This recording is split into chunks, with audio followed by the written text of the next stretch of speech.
Entonces mi idea para el día de hoy era hacer una especie de raconto, redondeo del tema del Mundial, de lo que el Mundial nos dejó o nos puede haber dejado a cada uno de nosotros. Obviamente el saldo va a ser diferente para cada uno, esto de pretender unificar y sintetizar a nivel país, a nivel cultura, creo que realmente no tiene ningún sentido. Y cada uno lo toma y lo valora de la manera en la que recibe la realidad, en la que la interpreta y un poco también en la que ha sido formado.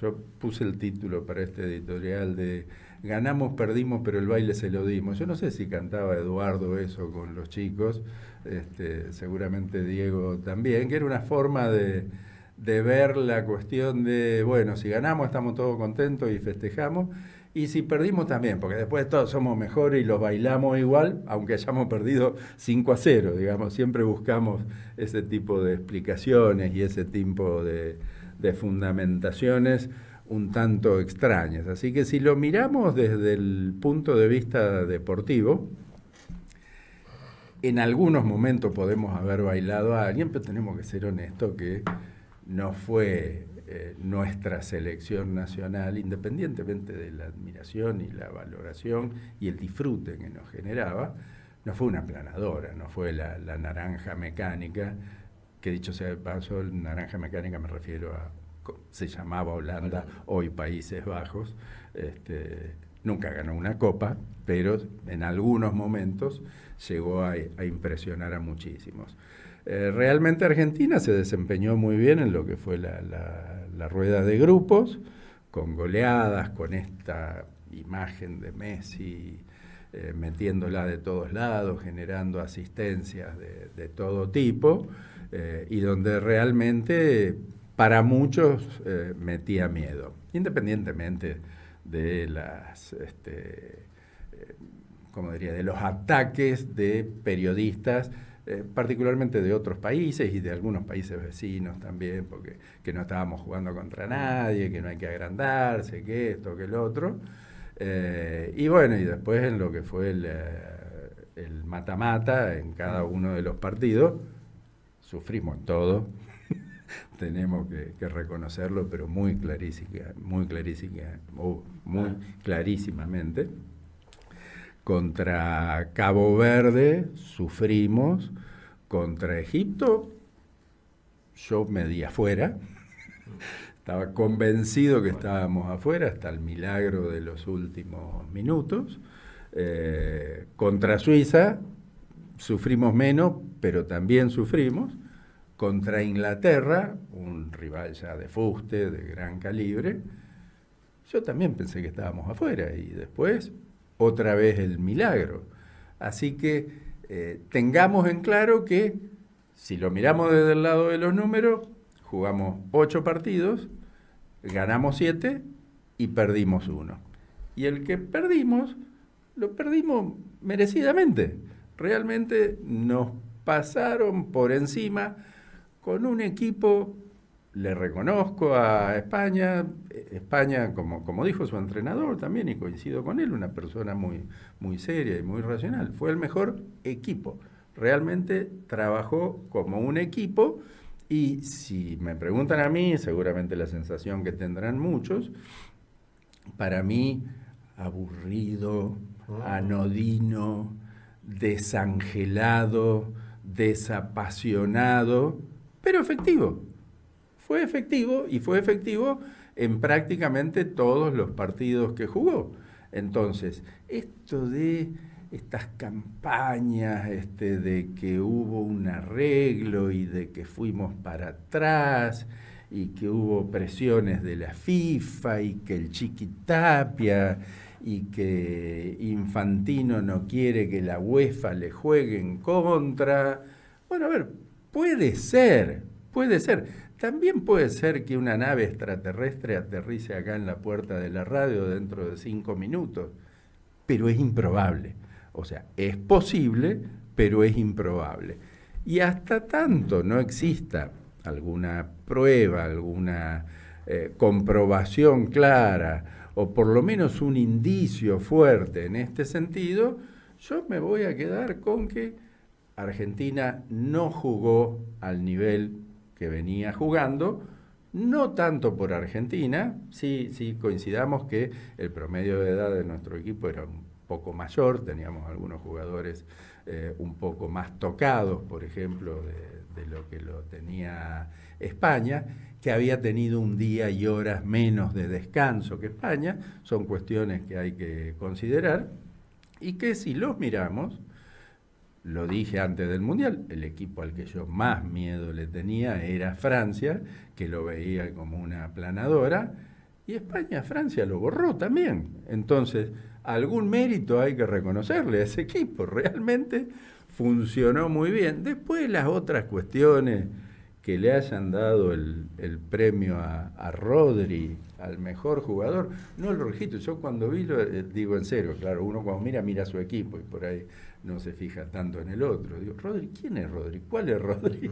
Entiendo, sí, jugó bien, distribuyó más o menos bien la pelota, pero si mirás los números, las estadísticas, sin goles, sin asistencia.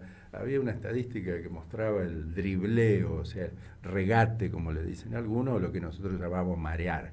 O sea, Messi tenía 28 mareadas y Rodri tenía 3 regates en el Mundial. O sea, y con eso se llevó el Balón de Oro. Un tanto extraño, pero también entendible, porque jugaba para el equipo que ganó la Copa y alguno había que elegir.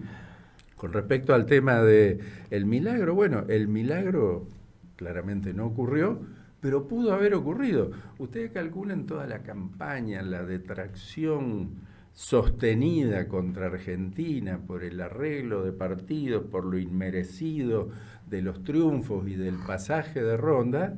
Si esa jugada de Senesi, que casi fue gol en contra de España, y que pasó a milímetros del palo, si esa hubiese entrado, o si hubiese entrado la de Simeone, que fue prácticamente la última jugada del partido, y hubiésemos terminado en empate, sí, son demasiados hubiese, ¿no? Sí, sí. Y hubiésemos ido a los penales, y el Dibu hubiese hecho esas cosas que él está acostumbrado a hacer, bueno, hoy estaríamos en todos los medios como el mayor acto de corrupción de la historia de la humanidad, porque a pesar de que perdimos la final, las barbaridades que se dijeron y se siguen diciendo prácticamente no han tenido límite. Y si eso hubiese pasado, bueno, hubiese ocurrido el milagro. Está bien. Hablo a título personal, me encantaría estar recibiendo todas esas puteadas con la copa en la mano, pero también entendemos que España fue un justo y un merecidísimo ganador. De lo que quería hablar un poquito, que algo dijimos la semana pasada, es de toda esta campaña anti-argentina, si ustedes la quieren llamar de esa manera.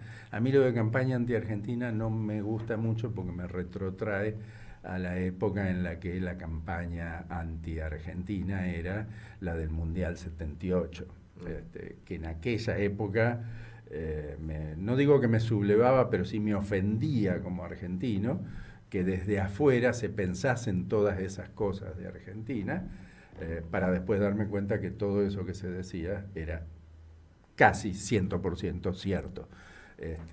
No digo de ninguna manera que este sea el caso, obviamente, pero también busco la forma de entenderlo, no entenderlo desde el lado de por ahí el resentimiento de algunos lejanos y en algunos casos de vecinos, que bueno, que ven en eso la forma de sumarse a algo. A un país, está mal decirlo de esta manera, que de alguna manera envidian o han envidiado por el éxito casi exclusivamente en el fútbol, también tenemos que decirlo, porque no tenemos muchos éxitos para mostrar por cuestiones que no sean futbolísticas, ni siquiera diría deportivas, porque sí tenemos algunos éxitos deportivos para mostrar, pero claramente Brasil tiene mucho más éxitos deportivos para mostrar que nosotros, y el mismo Colombia, que parece envidiarnos tanto en el tema futbolístico, si lo analizamos desde el punto de vista de medalleros y de otras actividades deportivas, Colombia es un país que nos supera en muchísimos órdenes, en muchísimos frentes. Así que esta campaña sí permitió que muchos puedan sumarse o agregarse a esa especie de cadenas de odio que tienen que ver con muchísimas cuestiones. Y estamos podridos de ver los videitos de que Messi tendría que haber sido expulsado. La verdad, ayer lo escuché a Pagani decir que Messi tendría que haber sido expulsado en esa jugada. Que es que no lo vieron, que es que no lo quisieron hacer, y bueno, la verdad que seamos honestos, me hubiese parecido una barbaridad en ese momento, yo mismo hubiese denunciado una campaña para sacarnos del Mundial, cuando en realidad era en zona de grupo y no tenía tanta incidencia. El primer partido era, ¿no? El primer partido. Así que empecemos a analizar las cuestiones descartando toda la merda de inteligencia artificial que hay con jugadas que no fueron como se las muestra, entendamos que hubo algunas cuestiones que corresponde discutir internamente y objetar. Y después la cuestión del tema del racismo resulta casi ridícula. Acá hemos hablado de racismo, en la Argentina hay racismo claramente, como en todos los países del mundo, lo que de ninguna manera nos constituye como un país racista.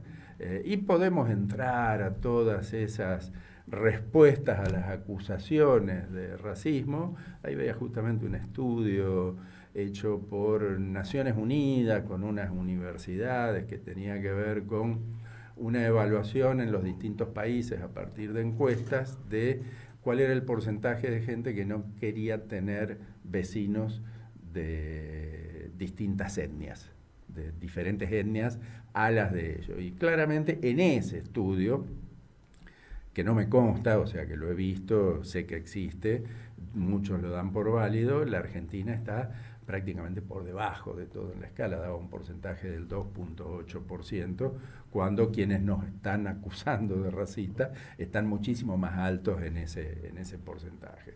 Y toda esta explicación de que, bueno, yo hablaba de lo de Deolindo Felipe Vittel la semana pasada, de un país que no tiene problemas raciales, que no hay negros, lo de que no hay negros, está claro. Primero, hay negros, pero obviamente hay muchísimo menos que en otros países de la región, por una cuestión de integración, de incorporación a la sociedad argentina, y también por una cuestión bastante elemental de que el estimado es que a lo que hoy es la Argentina llegaron aproximadamente entre 60 y 100.000 esclavos en principios del siglo XIX.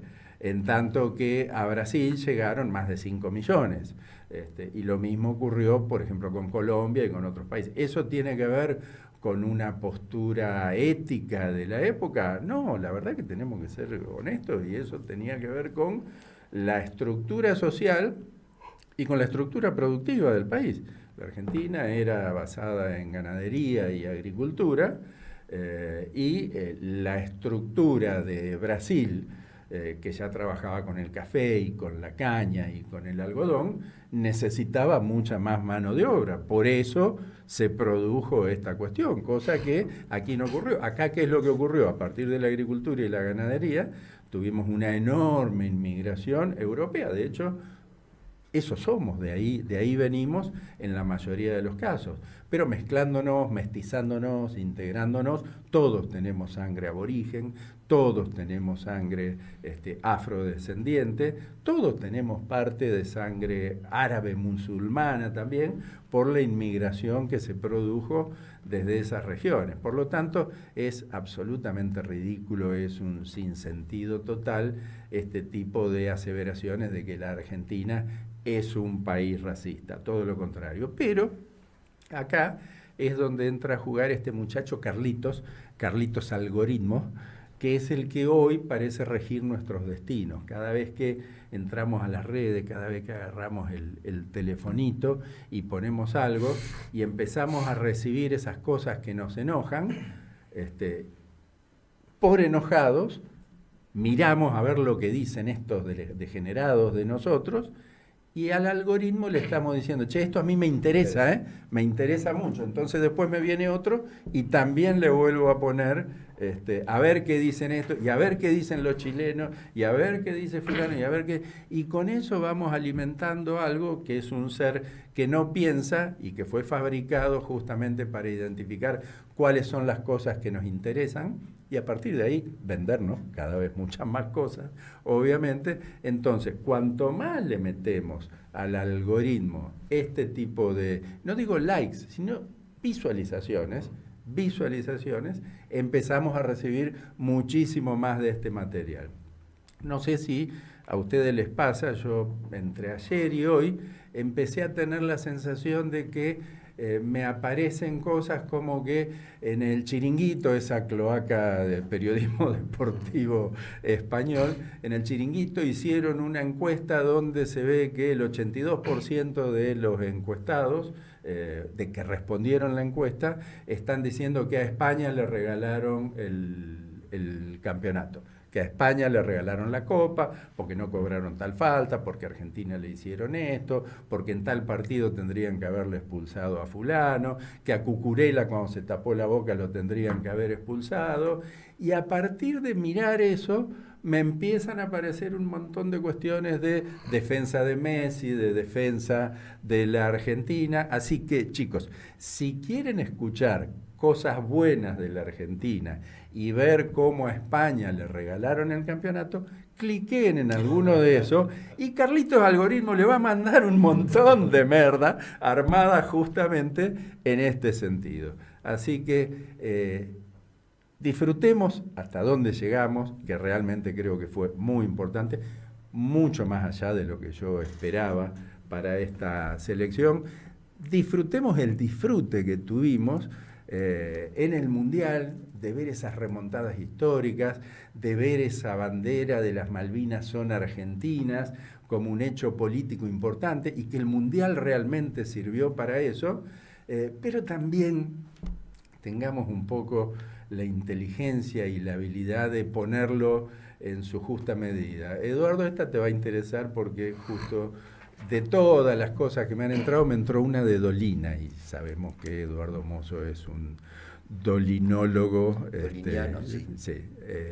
fanático, y me entró algo de una nota a Dolina en Hora Clave, de Mariano Grondona, después del Mundial del 86, cuando todo acá era efervescencia, cuando todo era pasión, y él también, obviamente, porque él también es súper futbolero, y entiendo que también ahora habrá disfrutado. No lo escuché en estos días, seguramente vos podrás agregar algo al respecto, pero él ponía una especie de cuota de razonabilidad.